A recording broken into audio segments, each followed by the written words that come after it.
এখনো কিন্তু বক্তব্য চলছে, জামাতের নেতৃবৃন্দরাও কিন্তু বক্তব্য দিচ্ছে এবং অন্যান্য রাজনৈতিক দলের নেতৃত্ব দিচ্ছে।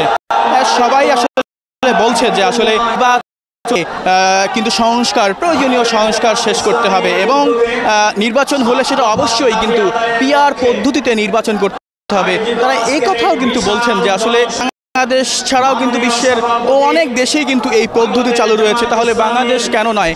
এবং তারা কিন্তু একটি কথা বারবার উল্লেখ করছে, তা হলো যে আসলে যদি সকলে মিলে ঐক্যবদ্ধ না হই তাহলে দেশে নাকি আবারও ফ্যাসিবাদ তৈরি হওয়ার সম্ভাবনাও আশঙ্কাও তারা করছেন। এছাড়াও কিন্তু জুলাই আগস্টে যারা আহত হয়েছে তারাও কিন্তু কথা বলেছেন এর আগে, এখনও বলছে। তারা বারবার একটা দাবি তুলছে যে গণহত্যার আগে বিচার করতে হবে, সংস্কার করতে হবে, তারপরে নির্বাচন।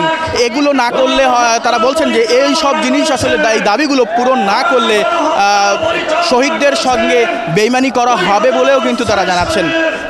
আশা করা যাচ্ছে হয়তো কিছুক্ষণ পর জামাতের শীর্ষ নেতারা, জামাতের আমির হয়তো বক্তব্য রাখবেন, সেখান থেকে হয়তো নতুন কোনো সিদ্ধান্ত আসতে পারে,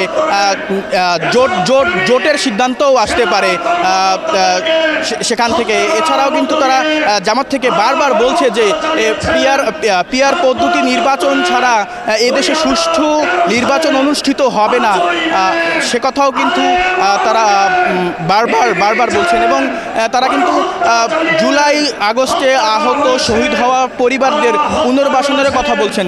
এবং এবারই প্রথম কিন্তু তারা সবচেয়ে বেশি যে জিনিসটিকে প্রাধান্য দিচ্ছেন সেটি হলো কিন্তু প্রবাসে 1 কোটিরও বেশি ভোটার রয়েছে, সে সকল ভোটারদের আসলে ভোট দেওয়া নিশ্চিত করার জন্য কিন্তু সরকারের প্রতি বারবার আহ্বানও জানিয়েছেন তারা। এই ছিল আমার কাছে সরোয়ার্দী উদ্যান থেকে সর্বশেষ খবর।